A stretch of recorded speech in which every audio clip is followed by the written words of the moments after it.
Alors, aujourd'hui, nous allons parler beaucoup d'astrologie. Nous allons réviser un certain nombre de concepts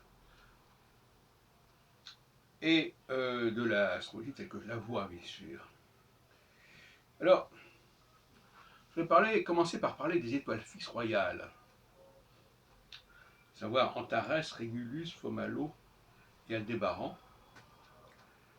qui sont liées aux constellations des signes fixes,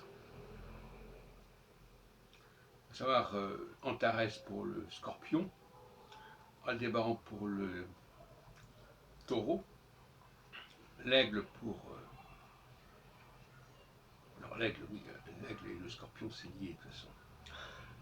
Le lion, Régulus pour le lion, Fomalhaut pour les poissons qui sont liés au Verseau, qui sont dans la proximité.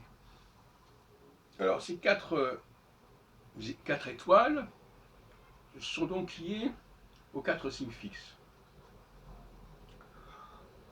Même si aujourd'hui, avec la pression d'équinoxe, c'est décalé d'un signe à peu près. Peu importe ici.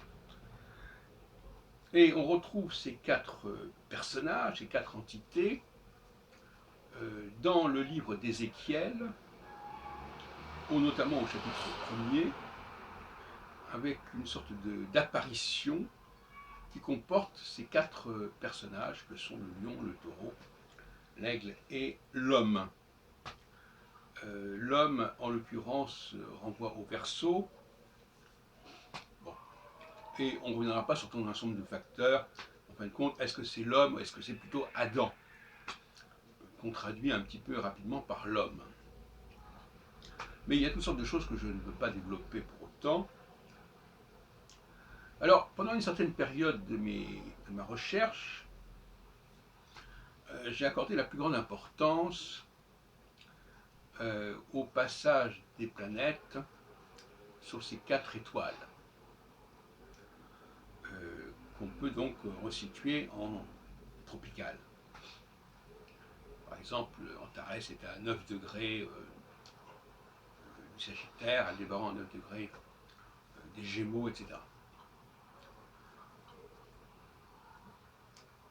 Il faut bien comprendre que si la pression des équinoxes affecte la correspondance entre les signes zodiacaux liés aux saisons et les constellations du même nom, il n'en est pas de même pour les étoiles qui, elles, quand elles ne sont pas en constellation, mais quand elles sont spécialement à des points précis du ciel, ne sont pas affectées par la pression des équinoxes. Quand Jupiter passe sur Antares, il passe sur Antares. Voilà. Quand il est en aspect avec Antares, il est en aspect avec Antares. La présence d'équinoxe ne joue pas dans ce sens.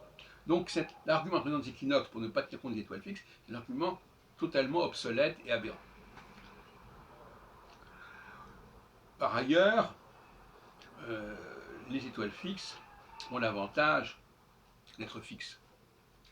Donc elles constituent un élément de fixité par rapport aux planètes qui sont un élément de mobilité, comme leur nom l'indique. Donc voilà une première leçon que nous allons poursuivre ensuite.